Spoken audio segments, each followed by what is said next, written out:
Hey, how's it going, guys? I'm Paradoxic, and welcome back to Supernatural. This time we're on season 15, episode 7, titled Last Call. And last time we had Golden Time, and in Golden Time we had Eileen being brought back. She reappeared as a ghost, as one of the spirits released from hell by God when all the doors flew open. And then they worked on actually finding a way to bring her back, because her two options were either roaming Earth, but I mean, we did that with Kevin, but Kevin kind of, I think we kind of felt safer with Kevin, but with Eileen, even she was afraid of it. She like Kevin somewhat knew what he was gonna do. He had an actual goal in mind, a plan. He knew he had some idea of where he was gonna go, what he was gonna do, and stuff. But with Eileen, she didn't really have that kind of option. She was murdered, pretty much. I mean, Kevin was also somewhat murdered, but at the same time, Eileen was on a hunt and she was taken down and stuff like that, so that happened. But she was afraid of wandering around forever and turning into a vengeful spirit, because she knew, 9 times out of 10, that's what happens. If you're lucky enough to be like Kevin and know what you're going to do, then you'd have to worry, but otherwise it's not exactly as easy to plan stuff out. So she was either going to roam free and turn into a vengeful spirit, or she had to return to hell, so that wasn't really something either of them wanted to do. But then, looking at stuff in Rowena's place, they found the spell to make a dead spirit flesh and blood again, which they were originally going to use on Mary. But then, after Cass found out that she was happy and at peace in heaven, they decided not to go forward with this. And now with this one, they actually used it, and they managed to use it. I mean, they came across some witches who wanted to do the same thing with their own people. Especially after they actually lost one of their witches who was that was trashing her place at the beginning. But Eileen helped the boys take care of them, and they managed to bring her back. So that was cool on Eileen's front. And then we had Cass as well. He was away from the boys. He kind of left their side of the game, and he was doing his own thing, still hunting, I think.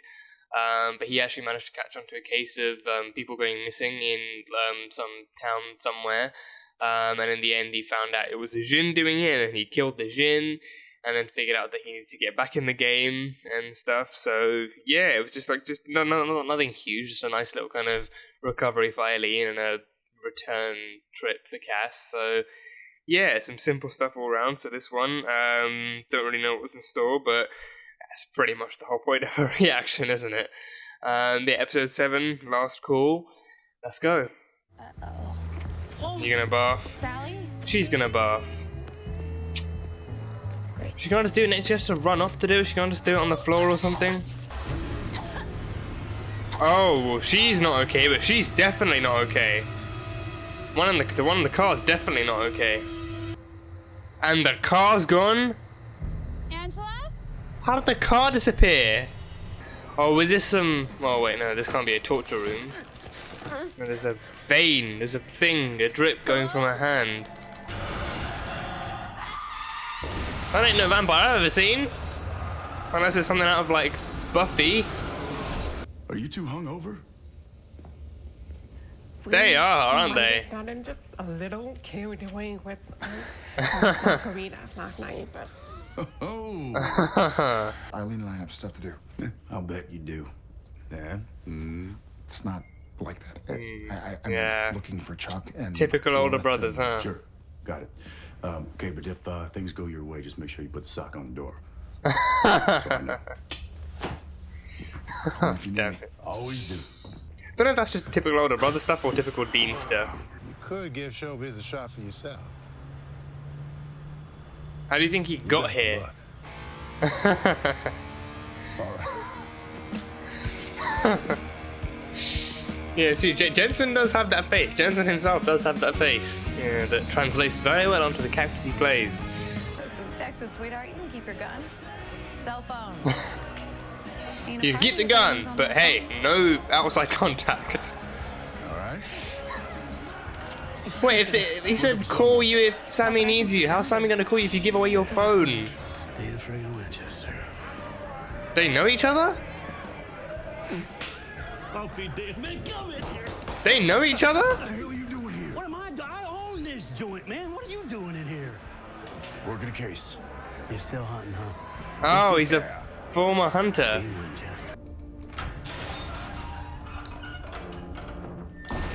Oh, Cass! Your timing is impeccable. Jesus. There may be some of you inside Chuck. Ew. There's got to be a better way to phrase that. There has to be. John Winchester. It's rare we actually meet older friends of the Winchesters. Yeah. Especially nowadays, like later seasons. Maybe I can probe it. Probe it. Study it. An angel's gonna probe a human? Again, there's gotta be better ways Is to that dangerous? lay this out. Oh, Jesus. I'm ready. We remember how painful touching the soul is, right? Yeah. Whoa! Sam! Blasted him against the wall, god damn! They were not twins, they were triplets. And we split them up fair and square. That's right. We're talking about hunting, right? I will find you and burn you alive. My, how your negotiation skills have improved. Mm-hmm. Yeah. Help me or you die. That's the end? Yeah, and just hanging up. You got your message, now it's time to make a decision. Man, it was no fun. Everything was scary. This cat jumped out of me. Oh yeah, the yellow fever. Yellow fever. It Yeah. was awful, man. Oh, is he gonna sing? Is Jensen gonna sing? Jensen's got a great voice, so I don't see why Dean can't. Yeah? Yeah?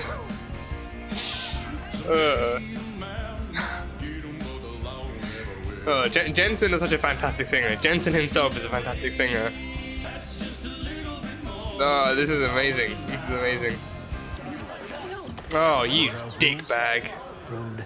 I think we'll stay a while.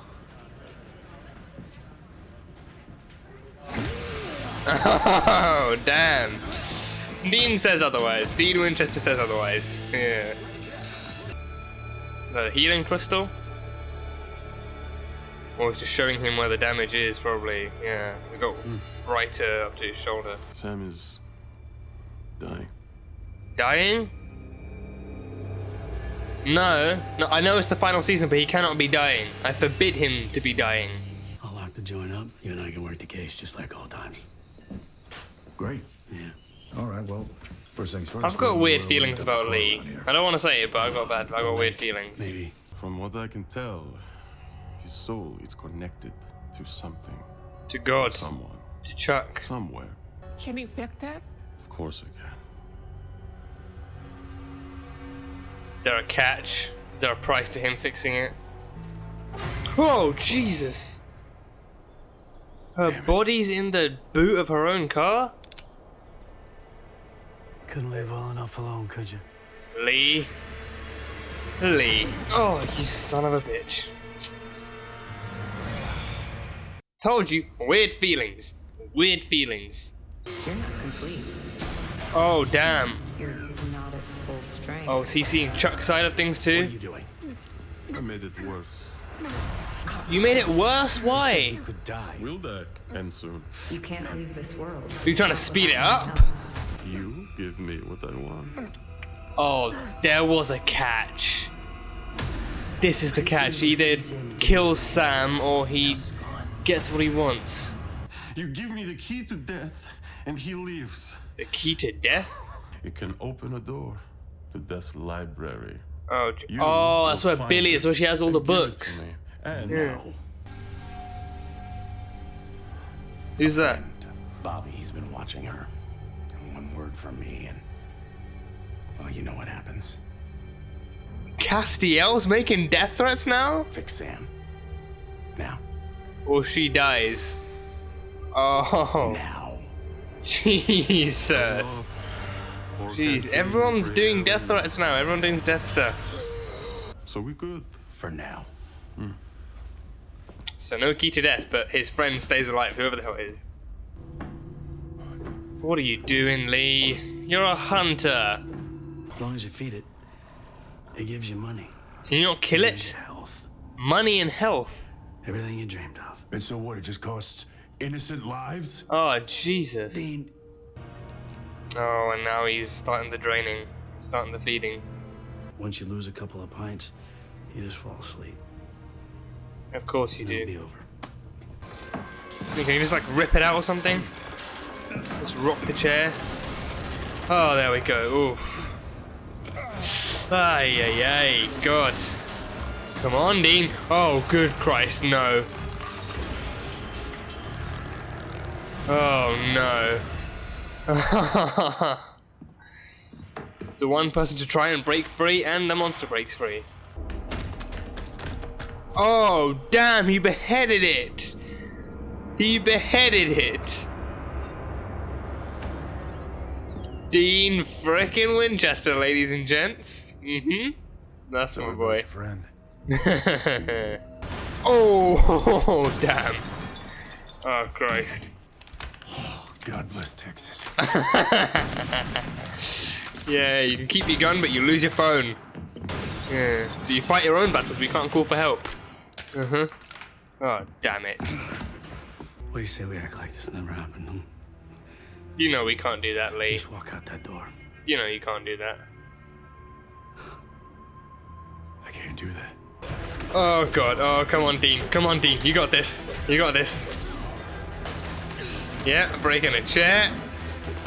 Oh, beer bottle. Oh. Oh. Oh, God. Why do you care so much, Dean? Because someone has to.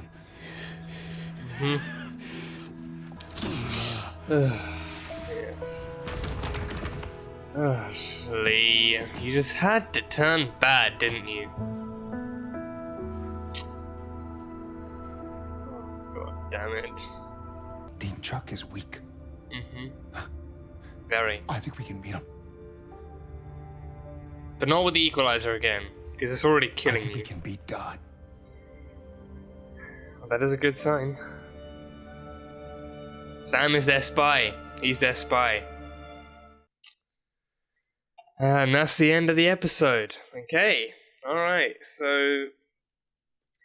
I don't this felt somewhat similar to Golden Time, more filler than anything else, with some good stuff sprinkled in.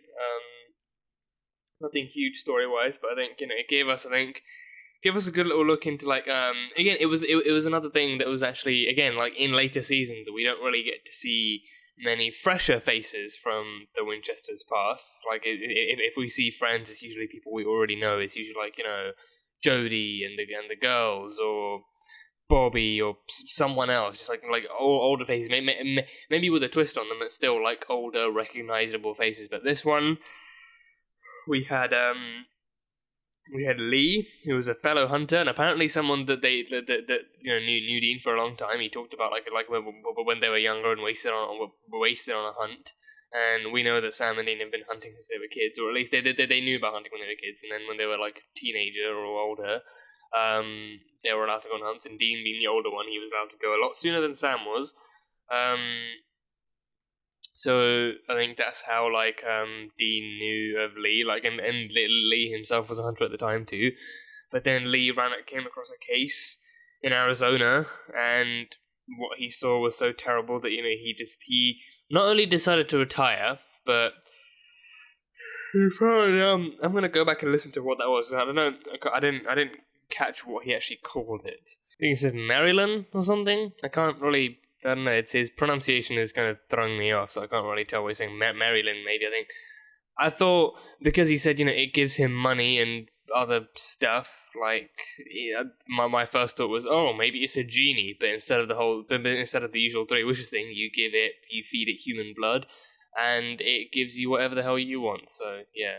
Yeah, money, health, and basically your dreams. So I think maybe this could have been how he got the bar. He wanted that life, just owning the bar, keeping that kind of thing up and running, and having people around you and all that sort of stuff. So maybe that's what the Maryland gave him. So he gave into the hunting struggles. He gave into the struggles of hunting. He figured that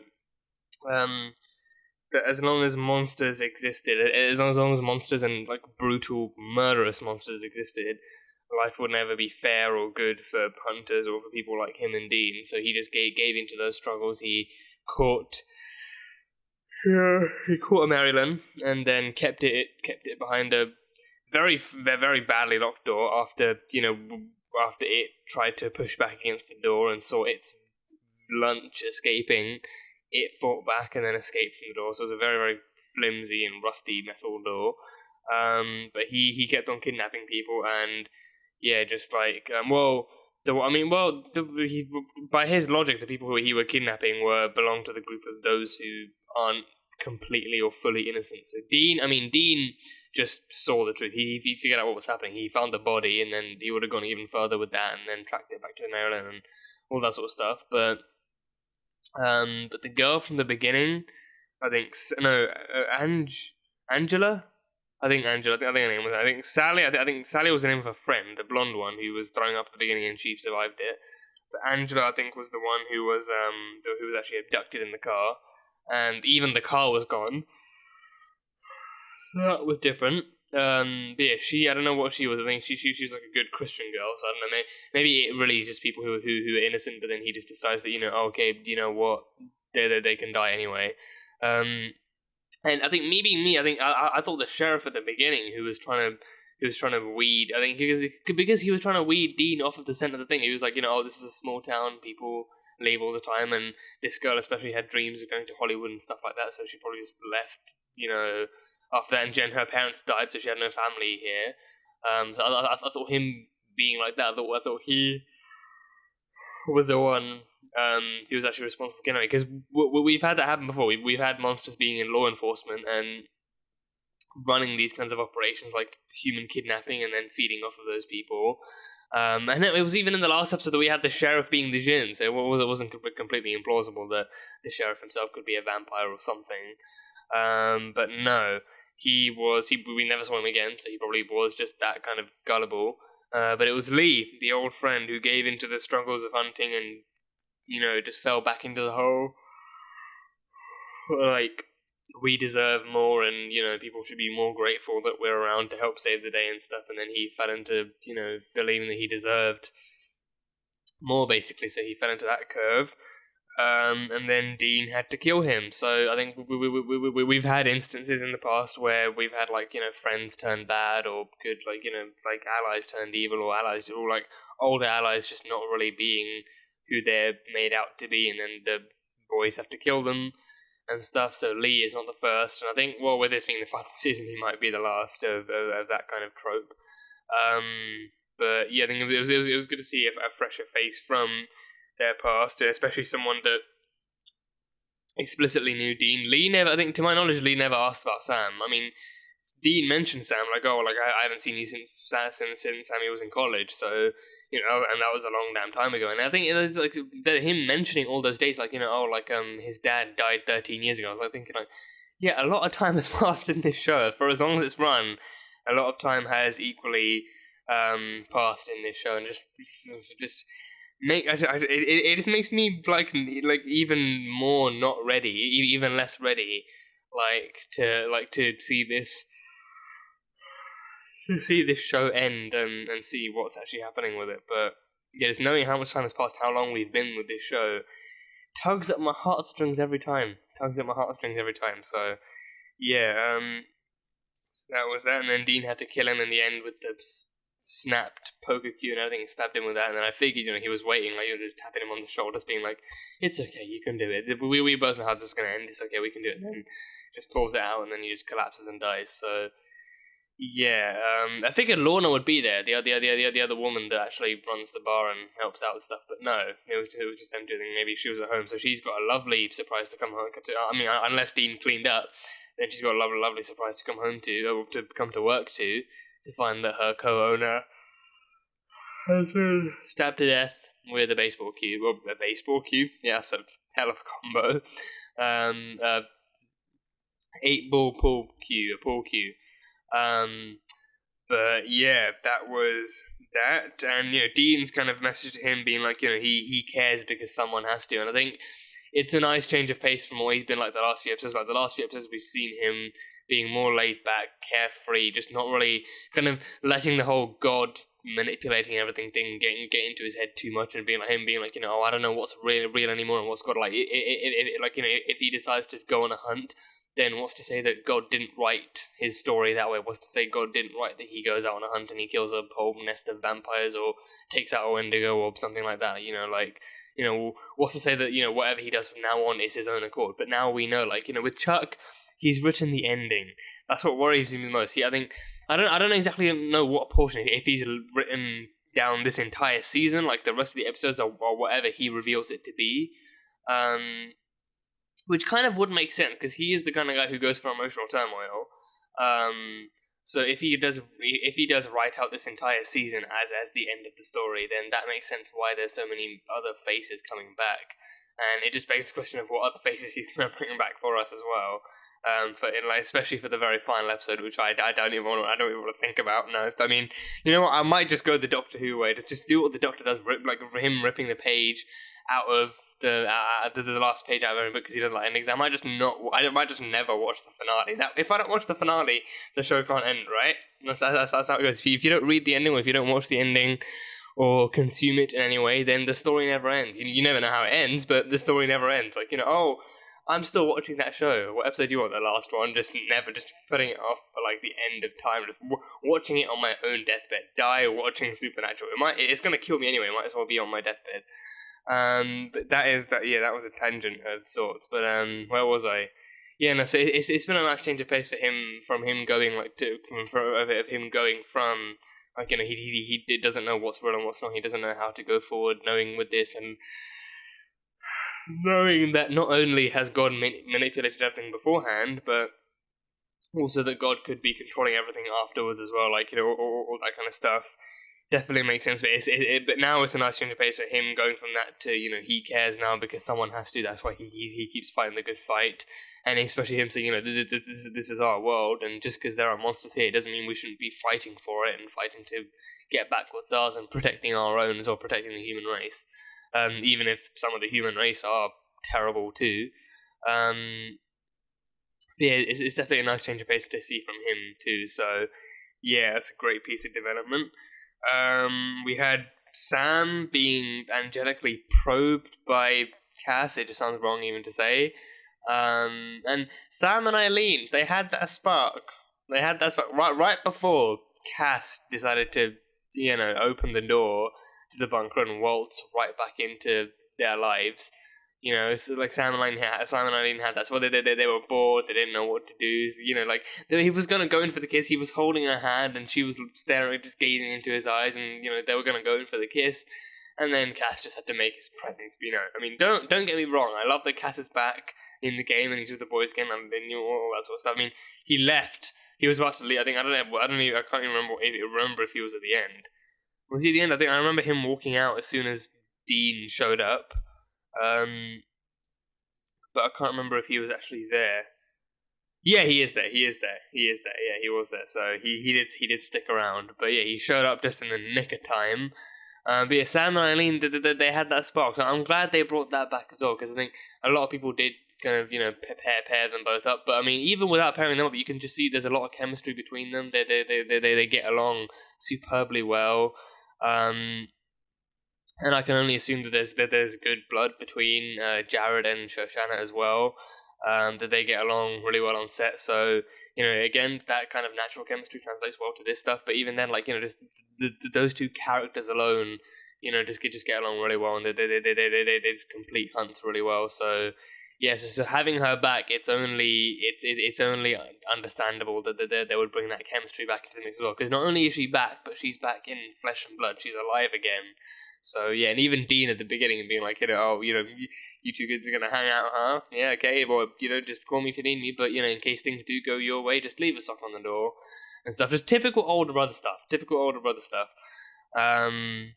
But yeah, so that was cool. But then Sam got probed by Cass instead of Eileen. But I had to make that joke.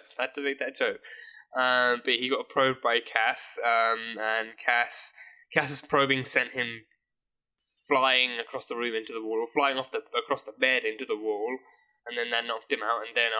And then he called up Sergei the shaman, who we haven't seen in a long time.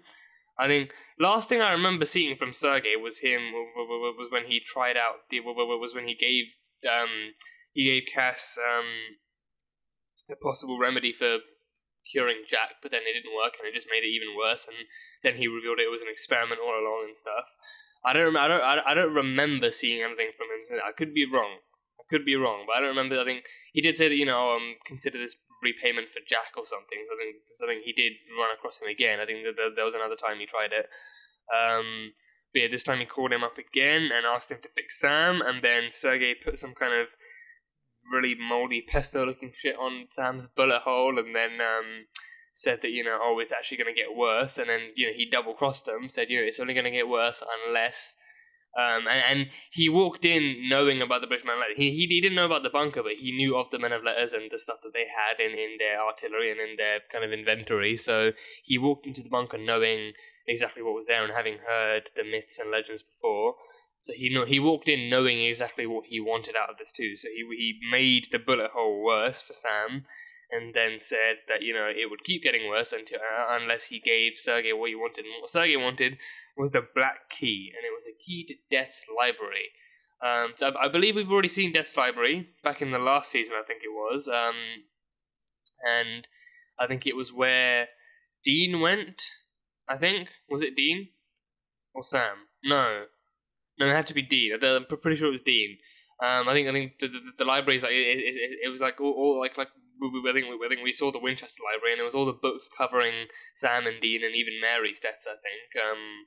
And mainly Sam and Dean's because they've died so many times, but it covered all the deaths, all the past and all the future deaths of Sam and Dean, all the ways they could die and stuff like that. I think that's what it was. I think was it just deaths? Was it kills as well? I don't know. I can't remember. I think it was actually just deaths, probably. Because with death, she wouldn't really need a book for kills. Kills, she would just look for the person they killed and then look how they died. So yeah, I think it was mainly just deaths. And then I think it was from that library that it said that all the books, like especially when the Michael threat was happening, she said all the books in the library ended with Michael killing Dean, except for one, which was where he went down underwater in the Malik box, trapped under there with Michael inside him. So yeah, so he wanted the key to Death's Library. The Black Key was like a skull-shaped key and everything, so he wanted that. But then Cass had one little piece of leverage over him, so he had like a picture of like a friend of his. I think, did he mention a name? I cannot remember for the life of me if he mentioned a name. Oh, it was okay. The friend that Castiel mentioned was Bobby, the one who was watching the woman, but the woman was Sergei's mother. That is Cass, come on, that is a hard hit to deliver. Threatening to kill someone's mother of all people. Like even the way Sergei's face dropped, like he thought he had that perfect leverage over Cass and everything, and then Cass just pulls out one picture of his mother, and he's like, and to go the extra step further as well, Cass reveals that Bobby's been watching her, and one word from Cass and Bobby will off her, and Bobby will kill her, and Sergei will be down by a black key to Death's Library and by a mother. So yeah, I don't know how anyone could not give in to that. So yeah, so then after that death threat, Sergei immediately fixed Sam. He immediately fixed Sam, but didn't get rid of the bullet hole, but did get rid of what was making it worse. So yeah, and he pointed out I think he pointed out stuff that was kind of known already, that the fact that it's something that goes down into his soul, but it also connects him outside. So it's kind of connecting his soul to God's soul. So that was why when we saw Sam getting worse, we saw the visions he was having, stuff like into Chuck's thoughts. So his conversation with Amara, like Amara being like, you're weak, like you're too weak to leave, and you're not getting any better. And then another thing about him actually writing the end, I think there was like a glimpse there, but I didn't really catch that properly. There's just other stuff into Chuck's thoughts and Chuck's past and future and all that kind of stuff. So he's connected that way too. So it's not just physically, like it's not just if he presses it, then it kind of inflicts pain on Chuck's side. But whatever Chuck sees, Sam can see. So yeah, So he did say that the probing was what was making it was what was actually killing him originally. But then what he did in exchange for in exchange for the black key was just speeding up the process and making it even more worse. But yeah, the angelic probing did not help. So I had a feeling, because I think, an angel diving into your chest and touching your soul hurts you badly enough. So probing a celestial bullet hole probably doesn't feel any better either. It probably doesn't even do much better. So yeah, so the black key was what he wanted, but he left without a black key and a still living mother. So I think now that Sergei knows about that, now he's actually gonna warn his mother to keep a closer eye over her shoulder and stuff, and yeah, stuff like that. But Sergei came and fixed him up, and then in the end, Sam revealed that he can see into Chuck's soul and Chuck's mind. So I think that's and now he knows from that as well, from those visions, he knows that that Chuck isn't getting any stronger, but he is much weaker. Whether or not he's getting weaker is up for questioning, but the fact he is weak already, and he's not getting any stronger or any better than that, so it gives them a fighting chance. But I think he still has his powers for the most part. He still has most of his powers, but he just can't leave this dimension.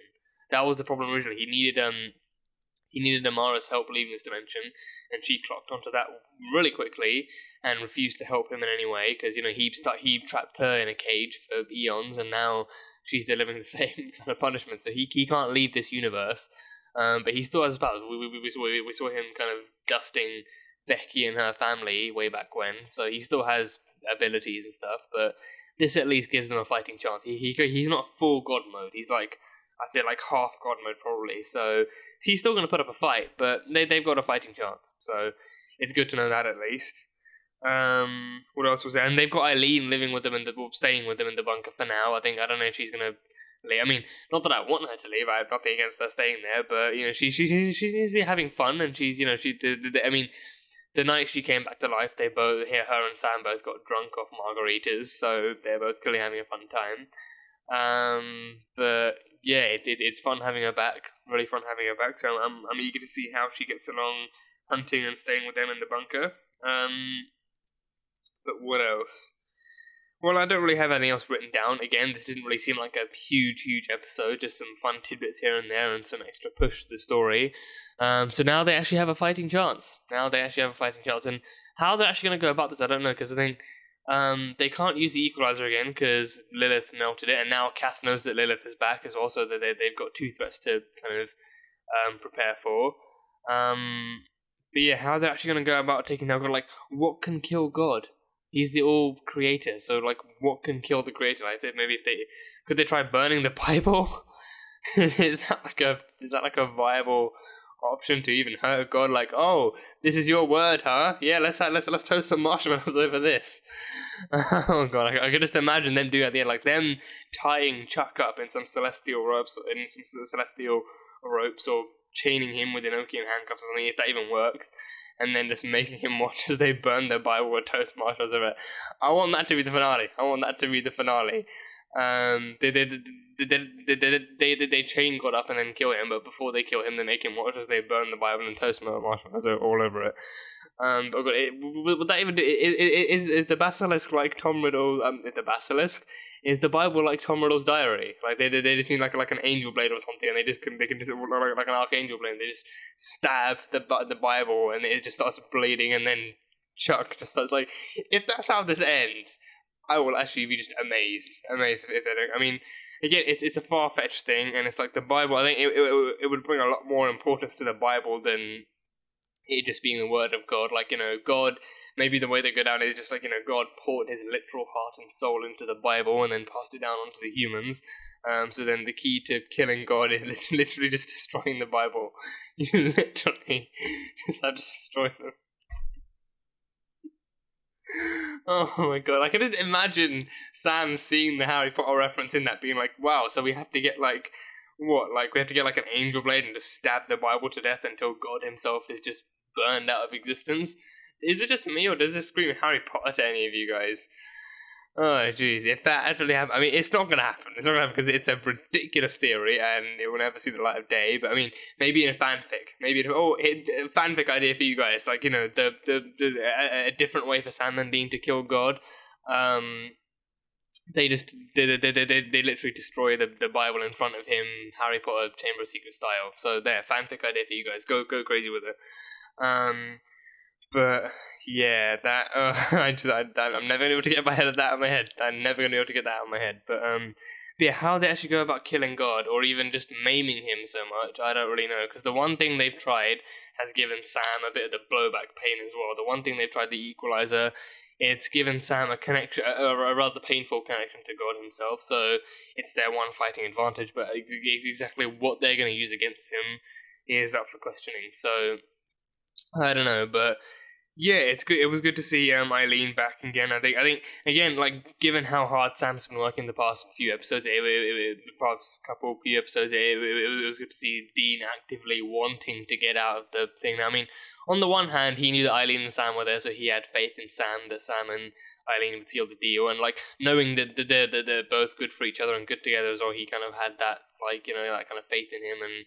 Just leaving the bunker for that sort of. I think on the other hand, he genuinely did feel cooped up in the bunker, and he wanted to get out for a drive and stuff. So he was chasing down his own kids. I think he didn't. He deliberately didn't mention it being encased to Sam, because then Sam would be all the more adamant to go along with him and actually get it solved himself. So yeah, and him being in Texas too, being like him just diving under the bar as Lee shoots him and fighting a shotgun at me, like. God bless Texas. Like, that kind of rule when he walks into the bar, like, phones? No, you gotta hand in your phones, because, no account contact with the outside world, no getting calls from your brother. But guns? Sure, you can keep them. It's Texas. We shoot bullet holes in the roof all the time.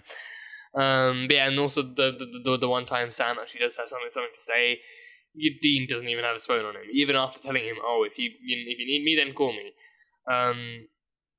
But yeah, it was some fun bits here and there, and a great way to push the story forward just a little bit more. So, yeah, that is pretty much all I have from this episode. Good to see Eileen and Sam back again. Good to see Dean working on the case and Cass coming by. So, yeah, that was Supernatural Season 15, Episode 7, titled Last Call. So, thank you guys so much for watching this video. If you guys enjoyed it, then salt and burn that like button. Comment what you thought of the episode and what you think is coming up next in this season. And yeah, that's it. So, I will see you guys next time.